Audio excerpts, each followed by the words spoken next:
Bismillahirrahmanirrahim. Assalamualaikum warahmatullahi wabarakatuh. Apa kabar ibu-ibu, kakak-kakak semua? Mudah-mudahan kita sehat zahir dan batin, istiqomah iman dan Islam.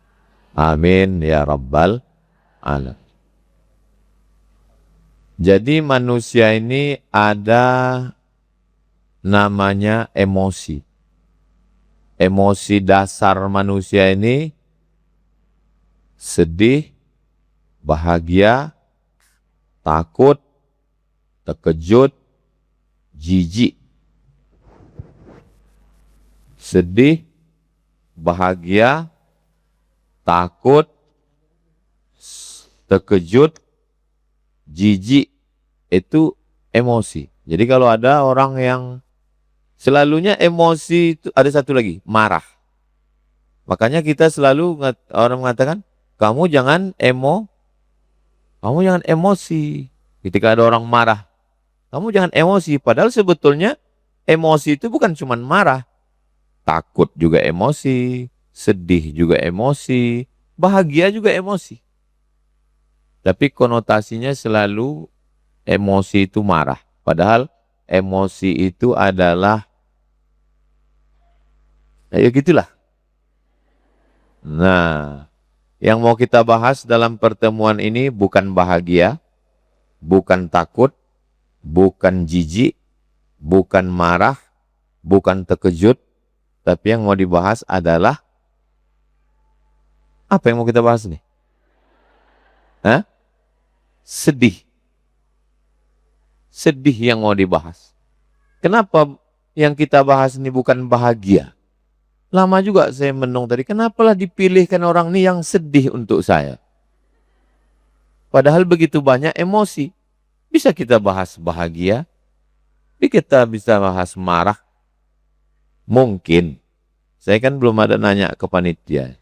Mungkin dipilihkan mereka untuk saya sedih karena hidup saya penuh dengan kesedihan. Nah, jadi Ustadz Somad ini cocoknya sedih. Kalau untuk membahas bahagia nanti kita serahkan ke Ustadz Al-Nobdinar. Karena hidup dia penuh dengan kebahagiaan. Rupanya kita kalau membahas tentang sedih itu bawaannya pun sedih aja bawaannya. Nah, setelah kita tahu bahwa sedih adalah salah satu dari 6 emosi, sekarang kita bahas apa itu sedih. Sedih itu apa?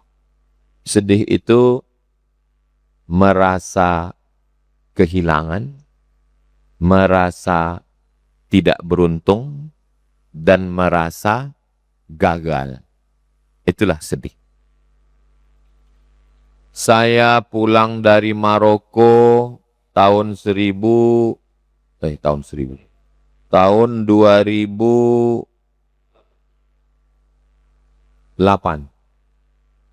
Lahir 1977, pulang 2008, umur 31 tahun. Belum bebini. Emak tinggal sendiri di kampung. Pulang ke kampung, cuma seminggu lah tahan di kampung. Habis seminggu tetangga mulai bertanya, apa kerja dia sekarang? Kata mak, pergilah kau jauh-jauh, pokak telingaku dah. Kemana mak? Asal jauh, asal jangan di kampung nih. Mau jadi dosen di Pekanbaru, tak ada ordal. Tak ada keluarga di kampus, profesor, doktor, dekan, dosen, ketua jurusan, rektor, yang bisa menarik kita di situ. Akhirnya merantau luntang-lantung ke Jakarta. Ada tes dosen. Tes dosen. Bismillah, tawakkaltu 'ala Allah, la haula wala quwata illa billah. Dibawalah ijazah LC S1 MA Maroko tadi. Ikut tes dosen. Tes seleksi berkas, lulus. Tes bahasa Arab, TOEFL, Test of Arabic Foreign Language, lulus. Tes bahasa Inggris, lulus. Tes potensi akademik, lulus. Lulus. tinggal wawancara. Saingan satu dengan saya. Di depan Masjid Istiqlal. Di kantor Kementerian Agama. Lantai atas. Wawancara. Sudah lama pulang. Baru pulang Prof. Mau jadi dosen? Iya. Sudah pernah ngajar? Belum. Waktu dia nanya, udah pernah ngajar tuh udah berdetup juga dalam hati. Ini kayaknya kena ini di sini. Tesis yang dibawa 300 halaman. Judulnya Rijalul Muwatta' was Sahihain alladzina dha'afahumun Nasa'i fi kitabid du'afa wal matrukin jam'an wa dirasatan. Sudah diujikan oleh 3 profesor guru besar di Maroko. 4 tahun di Al-Azhar Mesir, 2 tahun di Maroko. Tak pernah tinggal kelas. Nilai bagus. Pulang. Inilah satu-satunya harapan ingin jadi dosen UIN. Begitu keluar pengumuman. Saya sedang di Metro Mini, Kampung Melayu. Sedang megang pegangan Metro Mini. Tiba-tiba datang SMS. Saya buka lah SMS. Kawan saya ngasih tahu. Mat, kau jangan terkejut ya. Kau tak lulus PNS. Oh ma. Sampai sekarang terbayang saya sakitnya. Turun saya dari Metro Mini itu. Lunak rasa saya aspal Kampung Melayu itu saya pikir. Emak di kampung, awak tak punya keluarga, kerja belum ada, umur sudah 31, bebini belum, mau balik ke kampung malu. Memang tak salah lah kalian ngasih judul hari ini. Iya. Sedih di atas sedih. Saya serasa saya seumur-umur ceramah belum pernah dikasih judul macam ini. Merasa gagal, merasa kehilangan, merasa tak ada tempat bergantung, merasa terpinggirkan, terkucilkan. Mau saya koyak ijazah Azhar saya itu. Marah saya dengan keadaan. Kenapa aku tak lulus? Mestinya aku yang lulus. Tesisku bahasa Arab, aku dari Al-Azhar, aku dari Maroko. Kok begini, kok tak adil Tuhan itu? Marah saya ke Tuhan. Kata mak, baliklah kau nak. Jadi kalau kita sedih, kunci yang pertama adalah ada manusia tempat bergantung. Itu kunci yang pertama. Yang nampak, yang bisa ditengok mukanya. Tempat saya mengadu pertama, mak. Tak lulus aku, mak. Apa kata mak ni? Baliklah. Disuruhnya saya balik. Baliklah saya ke Riau. Di mana aku nanti mengajar? Apa kerja aku nanti? Dibukakan Allah nanti. Jadi kunci pertama ketika kita sedang menghadapi kesedihan, pertama mencari manusia. Karena banyak juga orang pertama kali kalau dia sedih dicarinya hantu. Pergi ke pohon rimbun, pergi ke gunung, pergi ke bukit, cari manusia. Kalau masih hidup emak, datang ke emak. Masih hidup ayah, datang ke ayah. Ayah tak ada, emak tak ada, kawan. Datang saya ke kawan. Kawan saya itu rumahnya di Jalan Cemara. Jalan Cemara ini kan. Ronggo Warsito. Ini Cemara. Bang, aku tak ada kerja. Kata dia, aku punya ayah angkat. Mak angkatku punya kampus. Nanti ku masukkan kau ke sana. Ngajarlah saya ke sana, saya bawalah map untuk melamar. Saya mau jadi dosen. Di Jalan Pelajar. Namanya Masmur. Mengajar saya sana. Yang menerima map saya Bu Des. Ini orang. Bu, ini kata Bu Des belum bisa ngajar sekarang. Nanti awal semester ya.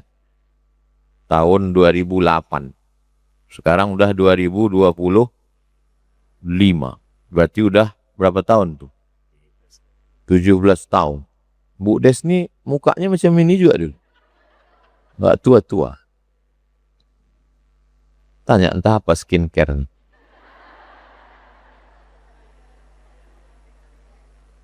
Ajarlah saya di atas. Jadi kunci pertama kalau kita menghadapi kesusahan adalah manusia. Ada kawan. Ibu-ibu ada kawan. Kalau tak ada kawan, saya siap dijadikan kawan. Ustaz Al-Nof siap? Iya, ini galak lu awak tanya apa? Wah, Ustaz. Aduh itu Ustaz. Nah, itulah pentingnya kita punya komunitas. Ibu kalau udah punya komunitas, pengajian bagus. Banyak kawan kenyang, banyak kawan senang, banyak kawan lenang, banyak kawan tenang. Kawan yang sesungguhnya adalah waktu susah. Waktu kita sedang kehilangan, terpuruk, jatuh, nah itulah kawan kita. Bawalah saya dikasih kesempatan untuk mengajar, kemudian Ustadz Surya setelah membawa ke Mazmur, dibawanya saya ke Jalan Gulama. Di Jalan Gulama, dikenalkannya saya dengan Ustadz Mustafa Umar. Bulan Ramadan itu, Agustus. Lalu saya pun dapat jadwal di TVRI nun dekat Danau Buatan. Jadwal saya 10 hari. Jadi pembawa acara. Pemirsa TVRI Riau dimanapun berada. Sebelum berbuka puasa, mari kita saksikan kajian bersama Al-Mukarram, guru kita. Dah, habis itu saya diam aja. Kira-kira udah mau penutupan. Demikianlah tadi, mudah-mudahan bermanfaat untuk kita semua. Semoga kita diberikan. Assalamualaikum warahmatullahi wabarakatuh. Itulah awal saya TV. Kemudian diajar Ustadz masyhurilah senam muka. Mat, kita sebelum di TV itu muka kita senam dulu. Hah? Macam mana senam muka itu bang? Nah, coba tengok muka awak di kaca. Habis itu senyap. Biar muka kita jangan kaku katanya. Oh, iyalah. Cari orang yang terdekat. Mak, ayah, abang, adik, kawan, sahabat. Ini ring satu. Ketika kita sedang susah. Banyak orang ketika dia sedang susah, salah mencari kawan. Kemana dia pergi? Ke dukun. Pergi ke dukun, ditengok dukun mangkok warna putih. Wah, ini nggak lulus karena disantet ini. Yang santet di mana Pak? Nggak terlalu jauh. Kira-kira inisialnya? Inisialnya kalau saya lihat hurufnya A ini. Berarti Al-Nof Dinar. Jangan ke dukun. Cari kawan yang baik. Ini ibu-ibu, ini semua kakak-kakak ini dari satu komunitas atau banyak? Banyak komunitas. Dah, mengadu pertama kepada manusia, mak, ayah, abang, adik, kawan, sahabat, jiran, tetangga. Manusia yang baik, yang mendekatkan kita pada Allah, yang menyabarkan kita, yang ngasih solusi. Yang kedua, barulah فَلْيَعْبُدُوا رَبَّ هَذَا الْبَيْتِ. Banyak-banyak beribadah. Ambil air wudhu, sholat sunat. Sholat sunat apa Pak Ustadz? Kalau kebetulan pagi duha. Kalau kebetulan malam tahajud. Tidak waktu duha, tak waktu tahajud. Sholat sunat hajat. Usolli sunnatal hajat. Tolong aku ya Allah. Sakit kali hatiku nggak lulus CPNS. Waktu itu kalau nengok orang pakai baju CPNS benci kali.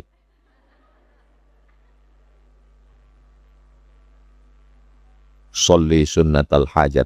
Allahu Akbar. Alam nashrah. Sadrak. Lapangkan hatimu. Alam nashrah laka sadrak. Terus. Wa wada'na anka wizrak. Ku angkat beban hidupmu. Allazi anqadha dhahrak. Yang membebani pundakmu. Wa rafa'na laka dzikrak. Kami angkat namamu. Itu janji Allah. Kami angkat nama. Kira-kira diangkat Allah tak nama saya? Spiral ini nggak diangkat. Lepas juga lah cakap ini. Lambat kalian jawabnya. 2 kali diulang Allah. Fa inna ma'al usri yusra. Inna ma'al usri. Kenapa diulang 2 kali? Biasanya kita kalau bercakap diulang 2 kali itu kenapa? 2 gendangnya. Pertama mau meyakinkan, kedua pokak. Bu, jadi kita besok ke Al-Falah. Jadi. Apa? Jadi. Untuk menguatkan. Kau yang tak yakin bahwa kesulitanmu, kepayahanmu, kesempitanmu, hidupmu itu kumudahkan, kata Allah. Fa inna ma'al usri yusra. Inna ma'al usri yusra. Tulis itu di belakang motor, mobil. Belakang. Supaya orang pas di lampu merah yang udah galau mau terjun ke sungai jembatan Leton, dibacanya. Fa inna ma'al usri yusra. Balik dia ke rumah. Nggak jadi. Ini enggak. Tulis di belakang truk. Pulang malu, nggak pulang rindu. La ilaha illallah. Apa lain? Alhamdulillah. Banyak truk itu sekarang yang tulisan belakangnya. Fa inna ma'al usri yusra. Inna ma'al usri yusra. Senang kita. Dan buat di belakang truk tuh gambar-gambar artis. Banyak yang lupa mijak rem. Tuh enggak. فَلْيَعْبُدُوا رَبَّ هَذَا الْبَيْتِ الَّذِي أَطْعَمَهُمْ مِنْ جُوعٍ وَآمَنَهُمْ. Allah minta berapa? 1. Allah cuma minta 1. Allah kasih berapa? Allah tak pernah balas 1, balas 1. Tidak. Allah cuma minta 1. فَلْيَعْبُدُوا. Aku minta kau beribadah, beribadah, beribadah. Dan ku kasih kau balasan 2. At'amahum min ju'. Kalau kau lapar, ku kenyangkan perutmu. Wa amanahum min khauf. Kalau kau takut, ku amankan engkau dari rasa takut. Jadi kuncinya kalau kita sedih, yang 2 adalah ibadah. Ibadah yang paling hebat adalah sholat. Jangan sampai tinggal. Ambil wudu, sholat. Yang pertama tadi, manusia. Yang kedua, Allah. Beribadah. Yang ketiga, pikiran. Kita bisa menghentikan mulut. Mulut ini bisa berhenti. Berhenti kan? Macam mana menghentikannya? Berhenti. Tangan bisa berhenti. Kaki bisa berhenti. Mata bisa berhenti. Telinga bisa berhenti. Tapi pikiran tak bisa. Sedang naik motor, berpikir dia, kenapa kau tak lulus? Kenapa kau tak lulus? Kenapa kau tak lulus? Kenapa kau tak lulus? Kenapa kau tak lulus? Pikiran ini tak bisa. Kau yang bisa bahasa Arab, tesis kau 300 halaman. Kau yang berdoa kepada Allah. Kau yang banyak tanggungan, emak kau di kampung sebatang kara, kau yang merantau, kau yang belum berbini, umur kau udah 31, siapa yang mau nerima kau nanti? Berbisik dia di dalam. Makanya yang jahat itu bukan kolesterol. Yang jahat itu bukan diabetes. Yang jahat itu adalah pikiran. Itu maka orang gila sehat. Karena orang gila tak berpikir. Jadi kalau mau sehat, agilo lah. Macam mana cara membolo? Kalau cakap kampungnya membolo. Kau bolo-bolo pikiran. Kata almarhumahnya. Bolo. Memelihara, menjaga. Bagaimana cara menjaga pikiran ini biar supaya jangan liar? Kata Nabi. Pintu setan masuk ke dalam pikiran itu, nama pintunya adalah kalau. Kalaulah dulu aku, kalaulah dulu, kalaulah dulu. Maka begitu datang satu kalau langsung diputus. Kalaulah dulu kau sempat menghonor agak satu semester baru ikut tes. Kalaulah dulu kau punya channel orang dalam. Kalaulah dulu kau anak pejabat orang kaya, tak susah kau macam ini. Kalau begitu datang satu kalau, putus dia dengan zikir. Astagfirullahaladzim. Jangan sampai satu kalau masuk, disusul oleh kalau. Makanya orang yang stres, depresi, dia pertama sedih. Dari sedih ini naik kepada stres. Habis stres naik kepada depresi. Habis depresi naik puncaknya pada bunuh diri. Sedih, stres, depresi, bunuh diri. Ini kita baru level 1 ini. Sedih. Sedih. Merasa ditinggalkan, merasa kehilangan, merasa galau, merasa tak berdaya, merasa tak beruntung. Naik ke atas, stres. Sudah mulai stres, depresi. Habis depresi, itulah selalu mencari tempat yang tinggi. Naik ke atas mall, tengok ke bawah, macam ada orang melambai, mulai berhalusinasi. Jangan jadi ya. Jadi, cara menghentikan pikiran. Kalau orang tidak dekat ke agama, tidak ngaji, tak ikut pengajian, tak ikut komunitas, dia akan pergi ke rumah-rumah spiritual. Rumah spiritual milik semua agama. Begitu masuk ke dalam, langsung tercium aroma terapi. Tarik nafas panjang. Pejamkan mata. Tarik. Tahan. Katanya keluar dari belakang. Kosongkan pikiran. Kosongkan. Dengar gemericik angin. Dengar kicau burung. Amati nafas Anda. Kosongkan pikir. Matilah kita. Maka tertulis di depan rumah spiritual itu namanya meditasi. Bagaimana menghilangkan semua masalah. Menghilangkan masalah tanpa masalah. Pegadaian syariah. Tertulis besar di pintunya. How you can stop your mind. Bagaimana Anda menghentikan pikiran. Dalam Islam, tidak perlu menarik napas, menghembus napas, menghirup aromaterapi, bla bla bla. Cukup dengan balik kepada zikir. Terserah ibu mau zikirnya apa. Subhanallah wa bihamdihi, subhanallahil azim, subhanallah wa bihamdihi.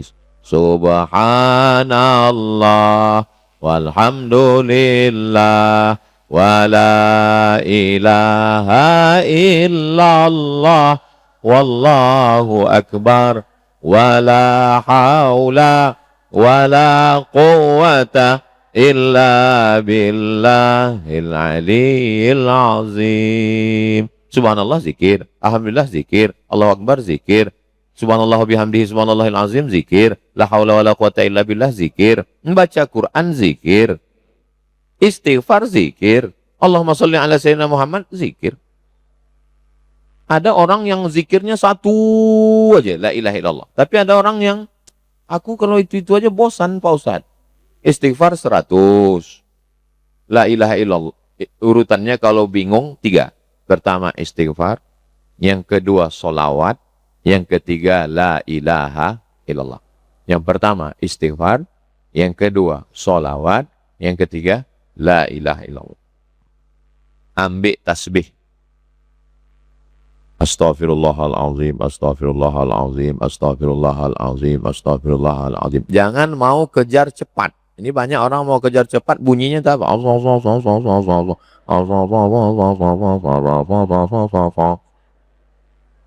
Ada orang ini saya tengok berzikir macam dapat bakwan panas. Apa?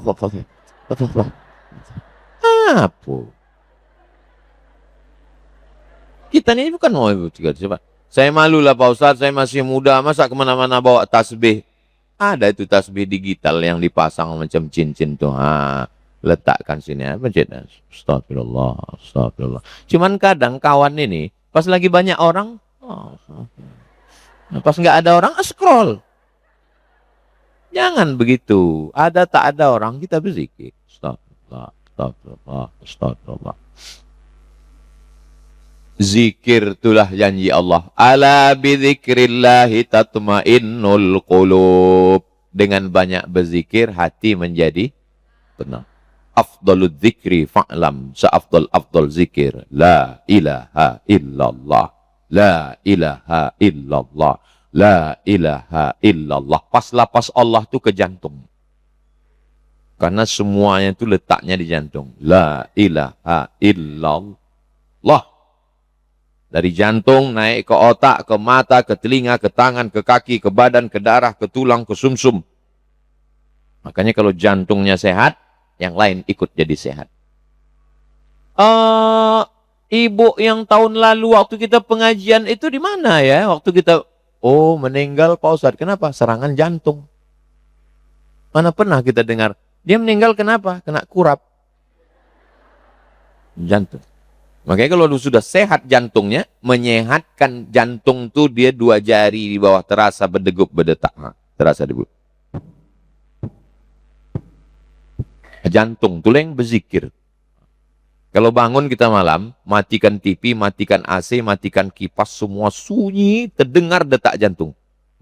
Di dalam detak jantung itulah berzikir tuh. La ilaha illallah, la ilaha illallah, la ilaha illallah.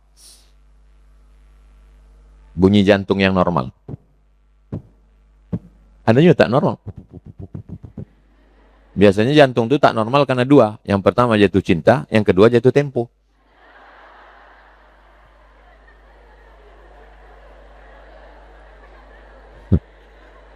Nah, jadi zikir jangan putus. Saya naik mobil dari Pekanbaru menuju Pasir Pangarayan. Lewat ujung Batu, saya tengok ada orang-orang pakai baju putih, topi kuncup tajam.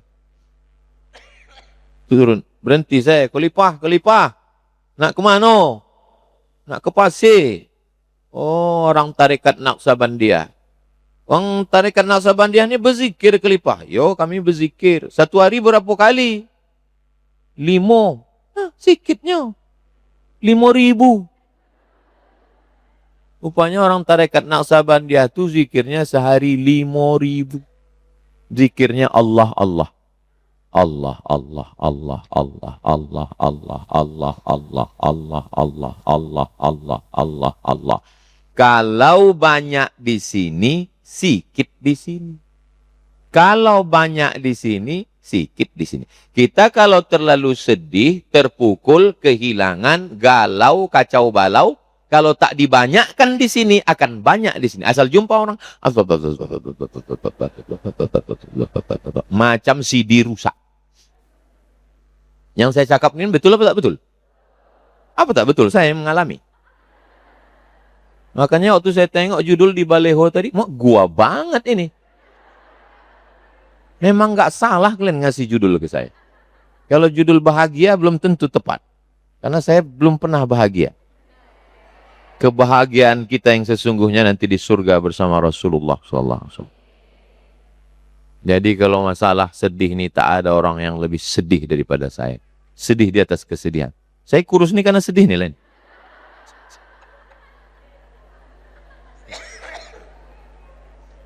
Banyak ibu berzikir. Berapa kali Pak Ustadz? Zikir wajib, istighfar 100, solawat 100, la ilaha illallah 100. Tidak mesti sekali duduk, boleh dicicil. Sambil naik motor, saya tengok orang di Pekanbaru nih rajin berzikir. Saya berhenti di lampu merah Tabek Gadang. Saya tengok di samping. Wah, motor berzikir, mulutnya tak berhenti. Dia tengok mak berzikir. Pas sudah agak tengok, rupanya ada handphone di helm. Awak sangka berzikir. Tapi itulah gunanya kita husnuzon kan.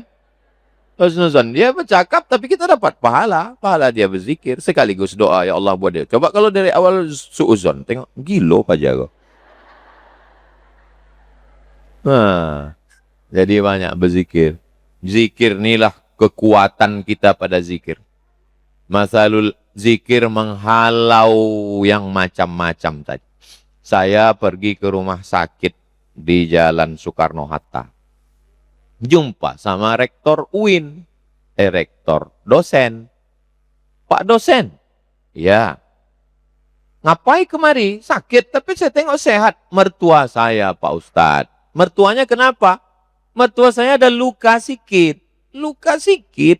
Terus kata dokter gini, ibu lukanya itu nanti, karena ibu ada diabetes, ini nanti lukanya ini akan kemana-mana dan ini akan diamputasi dan ini akan dipotong. Terus koma dia sekarang Pak Ustadz. Nah sekarang pertanyaannya, benda itu sudah terjadi atau belum? Belum. Tapi karena pikiran kita tadi dirusak. Saya kok ditanya orang, Ustadz ada sakit? Saya tak ada penyakit, saya bilang. Loh, masa Ustadz nggak ada penyakit? Saya tidak pernah periksa. Daripada pikiran saya macam-macam. Tapi saya tetap ke dokter. Adik saya, keluarga saya, mertua saya bawa ke dokter. Kan tak ke dokter. Makanan gitu juga. Udang, kepiting, sotong, ayam. Saya tengok sepupu saya, diambilnya kicap. Aku bilang, kenapa kakak tak makan ini? Kolesterol. Saya ajak dia berpikir, saya mau cuci pikiran. Saya bilang, kakak tak ingat dulu kita waktu kecil-kecil, aku bilang. Dulu kita makan ayam nih 2 gendangnya. Kalau tak kita sakit, ayam tuh sakit. Sekarang, dulu kalau dapat udang yang besar-besar dijual, udang kecil yang busuk jadi belacan, itulah yang dimakan. Sekarang udang sudah ada, ayam sudah makan. Kapan lagi kita makan? Betul kata kau, kata dia. Dimakannya. Sehat. Pergi saya undangan pengajian ke Singkel, tepi laut Aceh. Kepitingnya sebesar piring. Bupati, Ketua DPRD, Kapolres, Dandim. Satu pun tak ada yang makan kepiting itu. Saya tanya, Pak Bupati? Pak Ustaz. Pak Kapolres? Tidak Pak Ustaz. Saya buka. Maaf saya buka. Saya makan. Ini ada kolesterolnya Pak Ustaz. Saya bilang, saya jamin ini tidak ada kolesterol. Saya bilang. Ini baru ada di labor. Di sini tak ada kolesterol. Makan Pak Kapolres. Makan Pak Dandim. Makan. Bismillahilladzi la yadurru ma'asmihi syai'un fil ardi wala fis sama'.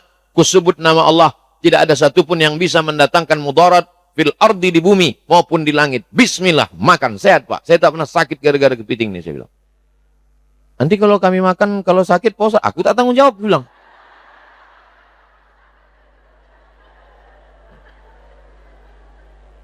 Tanya istri saya, pernah Ustaz itu sakit-sakit? Tak pernah. Sehat walafiat. The Power of Think. Ada bukunya itu. The Power of Think. Kekuatan pikiran. Sehatkan dulu pikiran kita ini. Yang lain itu sedang mengikut. Dia komandannya adalah pikiran. Pikiran. Makanya ada disebut dengan positive thinking. Positive thinking. Kenapa kambing itu melawan? Karena kita suuzon sama dia. Udahlah dia capek makan rumput. Dipotong, digulai, dipanggang. Suuzon kita, disipaknya lah kita. Coba kita husnuzon sama dia. Tapi jangan banyak-banyak. Makan tuh secukupnya aja. Cukup di sini, cukup di sini. Ini pula makan sampai bernapas pun payah. Sepertiga untuk air, sepertiga untuk makan, sepertiga untuk nafas. Ini bernapas pun payah. Habis makan judul lagunya, Setengah Napasku Pergi. Lagu kedua, Sakratul Maut. Kalau kita sedih, tapi kalau saya tengok ibu, kakak-kakak tak sesuai dengan judul. Katanya sedih, tapi saya tengok bahagia semua. Dari mana Ustadz tahu kakak-kakak ini bahagia?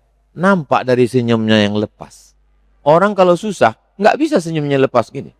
Setengah mati kita mancingnya, ketawanya sih. Ini bisa lepas nih bahagia semua. Nggak cocok judulnya sedih. Nah, yang pertama manusia. Emak, ayah, abang, adik, kakak, kawan, sahabat, jamaah. Yang kedua, ibadah perbanyak kepada Allah. Yang ketiga, pikiran ini. Macam mana meluruskan pikiran caranya? Bahwa yang sedang terjadi ini adalah takdir. Camkan dalam diri.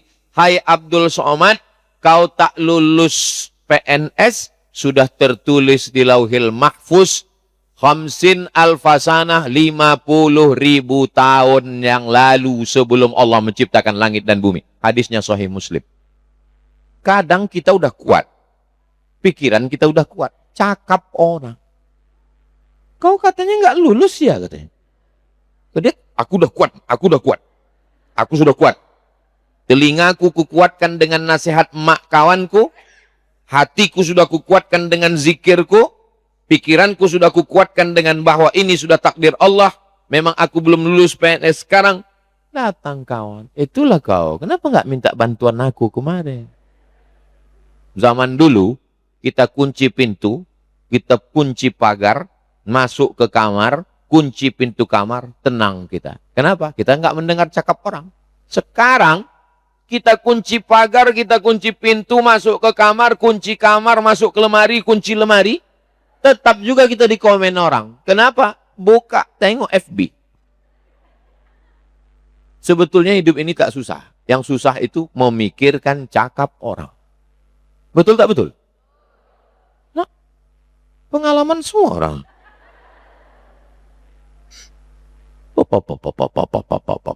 Komen orang. Makanya kita kalau lagi sedih, jangan terlalu banyak berinteraksi dengan orang. Kalau kita sedang sedih, kawan kita tuh 10. Berapa kawan kita? 10. Yang 8 senang menengok kita susah. Yang 2 pura-pura susah. Katanya kau kemarin nggak lulus ya PNS? Iya. Ya, padahal dalam hati dia, mampu ya. Kalau kawan kita 10, yang 8 senang menengok kita susah, yang 2 pura-pura susah. Tapi kita punya teman sejati. Katakan bahwa ini semuanya takdir Allah. Nanti ibarat mengacau mengaduk kopi. Kopi itu kan pertama diaduk kan kacau balau dia. Tapi kalau kita biarkan pelan-pelan, nanti serbuknya turun ke bawah, dia akan tenang. Disitulah nampak pertolongan Allah Subhanahu wa Ta'ala. Setelah hati saya tenang, iman saya kuat, saya sudah bisa menerima takdir, datanglah WhatsApp dari kawan saya. Mat, penerimaan dosen UIN Suska Pekanbaru. Langsunglah saya beli koran Riau Pos. Kau beli koran Riau Pos ya, Mat? Ya. Yang ngasih berita itu namanya Ustadz Johar Arifin, orang Kuntu, sudah meninggal kena COVID. Allah maghfir lahu warhamhu wa'afihi wa'afan. Mat. Kakak kelas di Mesir. Beli koran Riau Pos. Beli koran. Dari halaman 1 sampai habis tak nampak iklannya. Rupanya iklan tes dosen UIN Suska itu sebesar ini. Halaman berapa aku bilang? Halaman itu, tengok-tengok ada penerimaan, sengaja dibuat orang tuh kecil biar tak banyak yang daftar.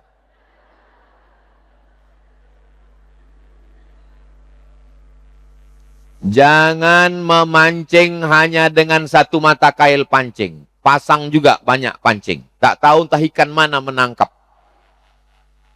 Faiza faragta fansab. Selesai satu nih, pasang.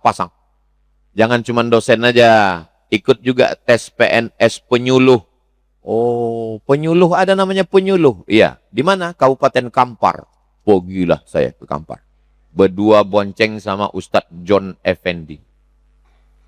Tunggu membawa di Panam yo. Yo. Oh, pergilah kami ke Bangkinang. Sampai di Bangkinang saya bawalah map. Melamar di kantor Kementerian Agama menjadi penyuluh agama Islam. Ditulis bapak itu di map saya 62. Pak, mohon maaf ya Pak, 62 ini apa? Waang nang ke 62 orang mendaftar risiko. Oh, mak 62. Kalau boleh tahu Pak, yang lulus nanti berapa orang? Surang. Surang. Mati lambo. Jangan-jangan uangnya lado pula. Balik awak John. Yalah, nama penyuluh. Tiba-tiba pas tes ujian, serentak antara ujian Kemenak penyuluh dengan tes dosen. Mak, serentak pula tes ujian ini. Jadi aku pilih yang mana? Kata mak, kau pilih dosen. Kenapa gitu? Pokoknya kau pilih dosen. Penyuluh kau kan pakai ijazah S1. Ya, ini kan pakai ijazah S2. Ya, saingan mana lebih banyak? Lebih banyak penyuluh. Kan sedikit S2. Ya, kau ikut S2. Kan sayang ijazah S2 kau. Yalah, ikut tes S2. Itulah pentingnya kita punya orang yang bisa menasihati kita dengan baik. Karena beliau orang-orang yang dekat dengan Allah. Mungkin dia punya firasat.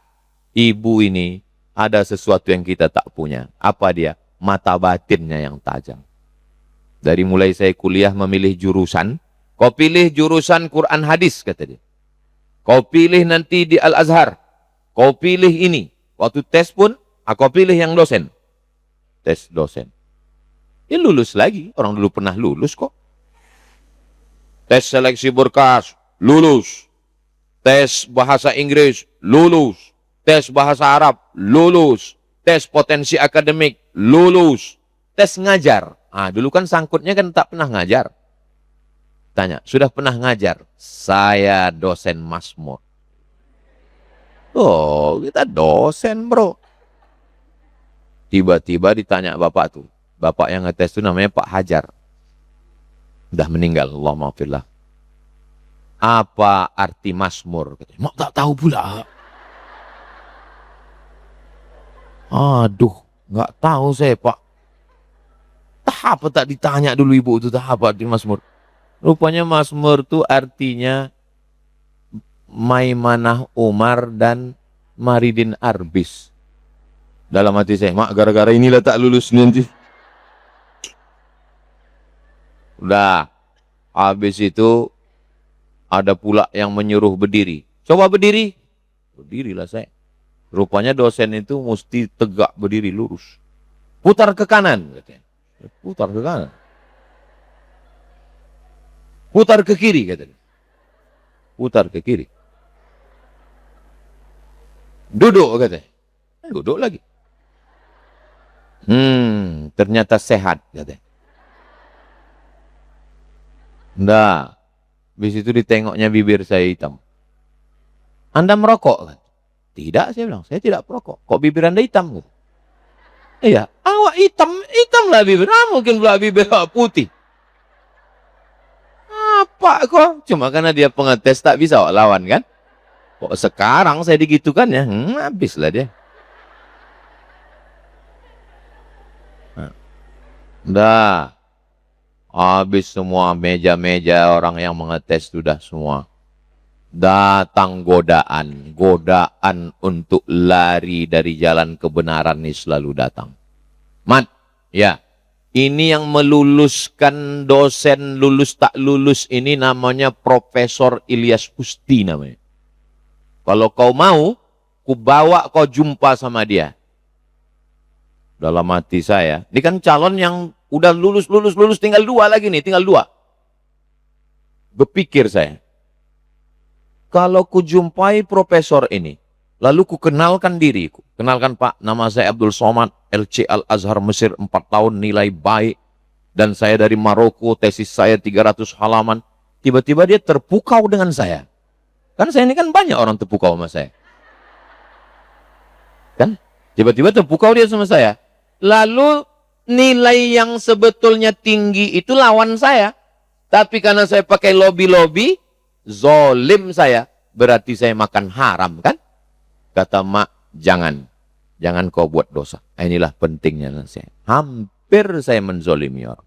Jadi saya lulus bersih, tak ada pakai lobby-lobby. Serahkan pada Allah.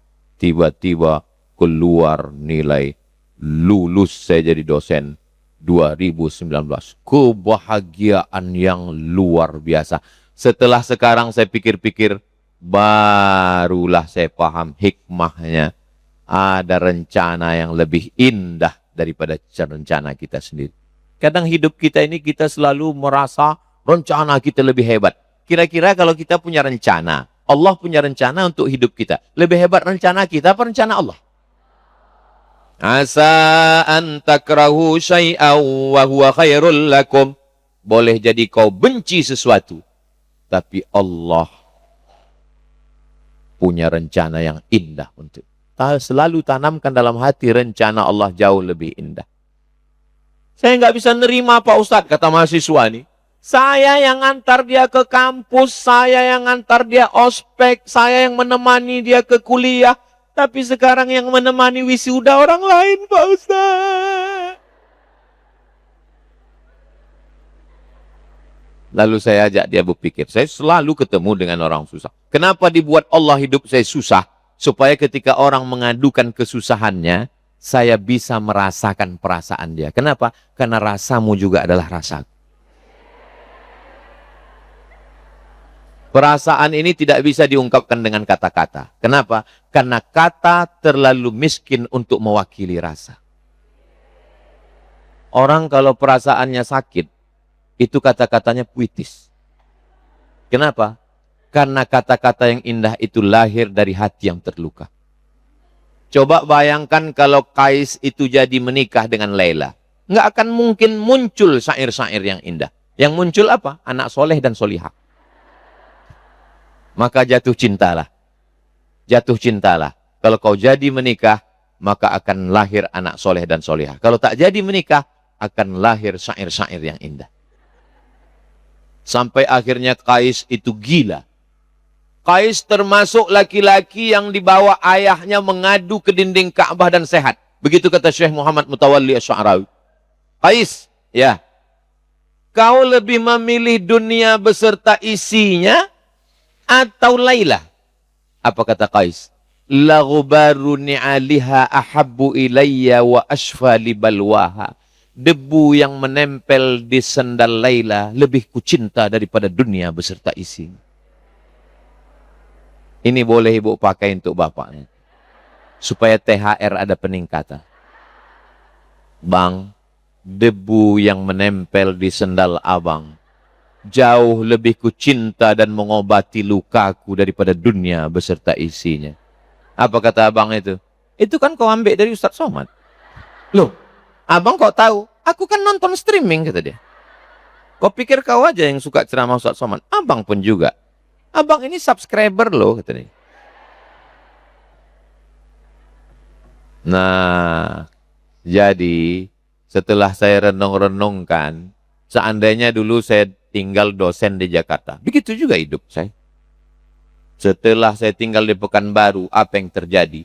Datang orang TV One lengkap dengan kameramennya, lengkap dengan hostnya, satu pesawat datang menyewa hotel dekat airport untuk merekam 60 episode tahun 2017. 2 hari disewa hotel itu, disetting. Karena saya tak mau ke Jakarta. Saya masih sakit hati sama Jakarta. Ustaz ke Jakarta ya? Enggak. Terbayang saya lembut aspal kampung Melayu tuh. Kalau kalian mau syuting, kalian datang. Datang orang itu. Merekam. Video berbuka 30 episode. Video sahur 30 episode. 2 hari putus. Dari mulai habis subuh sampai jam 12 malam. Kameramennya ganti-gantian. Hostnya ganti-gantian. Audiensnya ada 5 orang di situ. Kepala orang 5 itu aja disuruh syuting-syuting dari jauh. Saya yang bercakap dulu. Nah, itulah waktu saya masuk TV, man. Dibukakan Allah. Allah mau ngasih tahu kepada saya, tak sulit bagiku untuk meluluskan kau jadi dosen UIN Abdul Somad. Tak payah bagiku untuk membuat kau masuk TV, padahal kau cuman dari TVRI di dekat Danau Buatan sana. Berapa kali kau nyasar ke situ, Abdul Somad. Innama amruhu iza arada syai'an ayakula lahu kun. Mudah bagi Allah Ta'ala. Tak ada yang sulit. Dulu kau takut, kau tak berbini, tak nikah, tak ada orang sama kau. Tengoklah komen-komen di Instagram, di YouTube. Tengok. Apa kata mereka? Ustadz, jadikan aku yang kedua ya.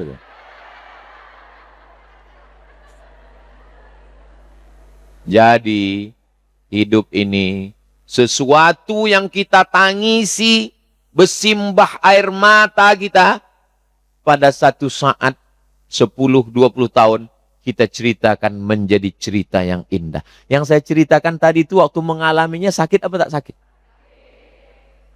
Tak usah aku ceritakan lagi. Digores, dipercikkan asam limau sama garam, sakit. Lebih sakit itu lagi. Orang tak lulus itu kan karena sekedar dirinya. Saya tak lulus itu bukan sekedar diri saya. Emak saya mau saya tolong. Diri saya mau saya tolong. Pekerjaan saya, ilmu saya, harkat martabat ijazah saya. Bayangkan, ijazah Al-Azhar, ijazah Maroko tak laku. Sakit di atas sakit. Tapi rupanya setelah itu diberikan Allah, dibukakan Allah jalan. Tak ada yang sulit, tak ada yang susah bagi Allah. Maka jurusnya tak usah banyak-banyak, 4. Yang pertama, berkawan sama manusia, abang, ayah, emak, adik, jiran, kawan, sahabat. Ini satu komunitas atau rame-rame? Alhamdulillah. Yang sudah bergabung, alhamdulillah. Yang belum bergabung, mudah-mudahan istiqomah. Yang kedua, ibadah banyak-banyak kepada Allah. Yang ketiga, jaga pikiran. Yang keempat, jaga hati. 4 ini kita jaga, insya Allah selamat kita dari kesedihan-kesedihan. Ala inna awliya Allah. Orang yang dekat dengan Allah. La khawfun alaihi walahum yahzanun. Dicabut Allah takutnya, dicabut Allah sedih. Terus sekarang Ustadz ada rasa sedih tak? Ada. Saya tetap sedih. Setiap saya menengok emak-emak, ibu-ibu, kakak-kakak, saya pergi ceramah nih. Kaca kan tutup, hitam 100%. Biar jamaah tak ngetok-ngetok pintu. Nampak saya emak menggendong anaknya. Saya tidak sedang menengok dia. Saya sedang menengok 30 tahun lalu emak saya menggendong saya pengajian. Nah, itu kalau udah menengok begitu tuh, saya balikkan pikir. Selalu datang juga kalau tuh. Kalaulah dulu umur mak ini panjang, kalaulah dulu dia ku bawa jalan ke Brunei, kalaulah dulu ku bawa dia, kalaulah umurnya sekarang ada, senanglah dia menengok pondok. Sedap, sedih itu tetap ada. Merasa gagal, merasa kehilangan, merasa tak berdaya, ada. Jadi jangan pernah, oh kalau kita udah pernah kena sedih, nanti nggak sedih lagi. Itu cacar.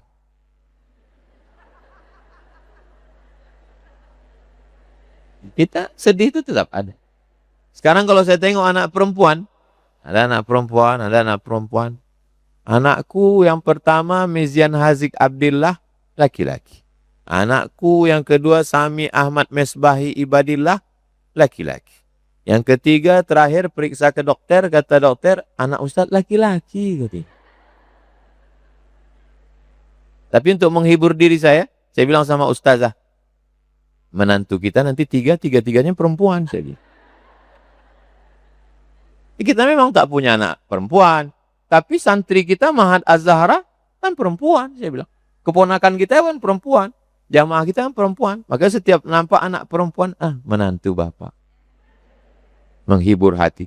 Maksud saya, jangan pernah berharap di dunia ini kita lepas dari kesedihan. Kita hanya bisa menata kesedihan. Untuk menghilangkan kesedihan. Kalau ada orang mengatakan, aku Pak Ustadz udah tak ada lagi sedihku, udah tak ada lagi takutku. Berarti kau gilo. Saya tetap ada sedih. Ada sedih. Rupanya kalau kita ngomong di depan orang yang bahagia, itu waktu itu tak terasa berlalu begitu cepat. Tadi saya ngomong tadi jam 9:30 kurang 5. Sekarang udah jam 10:30 kurang 10. Rupanya udah 1 jam juga saya ngomong di sini. Jadi saya nggak percaya kalau ini orang-orang sedih yang di depan saya. Ini adalah orang-orang bahagia semuanya. Amin ya Rabbal alamin. Saya sengaja menahan air mata saya tak nangis. Kalau saya nangis nanti ibu nangis, siapa yang ceramah? Saya terus terang kalau disuruh, saya dulu disuruh menggantikan Ustadz Mustafa di An-Nur, i'tikaf 10 malam. Gantikan saya di An-Nur. Saya bilang, aku nggak bisa buat orang nangis Pak Ustadz, coba. Matikan lampu kan. Ya Allah, dosa kami begitu banyak. Saya tengok, nggak ada yang nangis. Mak, gawat ini. Udah mau sahur, udah mau imsak, nggak juga ada yang nangis. Rupanya saking kan takutnya saya, menangis saya ujungnya. Jadi saya menangis itu bukan karena dosa, karena orang itu tak menangis. Akhirnya saya tengok orang itu menangis. Nah pas kami makan sahur saya tanya, kenapa Bapak menangis? Saya tengok orang itu nangis, Pak Ustadz, saya nangis pula gitu. Saya sebetulnya sedang menghibur diri. Karena kalau saya teruskan cerita tentang emak ini, nanti kalau peresmian masjid, masjid itu namanya Masjid Ajar Rohana, dia tak ada. Setiap saya tengok anak-anak santri itu pagi, Bismillahirrahmanirrahim. Dia dari mudanya selalu membuat anak mengaji di rumah. Anak-anak tetangga itu semua ngaji di rumah. Setiap dia tempat pasti ada wirid Yasin. Sekarang anak mau ngaji itu lebih beratus orang. Setiap tahun wisuda anak-anak tahfiz. Amma yatasa'at, tapi dia tak ada. Tak ada lagi dia bisa menengok anak-anak ini hafal 30. Kok adalah dia menengok anak-anak hafal Quran. Kok adalah dia menengok. Tapi saya yakin dia pasti melihat apa yang kita buat. Intinya kita tidak pernah lepas dari sedih. Sampai akhirnya nanti kita masuk surga, barulah hilang kesedihan itu. Ibu-ibu punya anak, bahagiakan anak-anak ibu. Insya Allah mereka jadi anak-anak yang soleh dan solihah. Amin.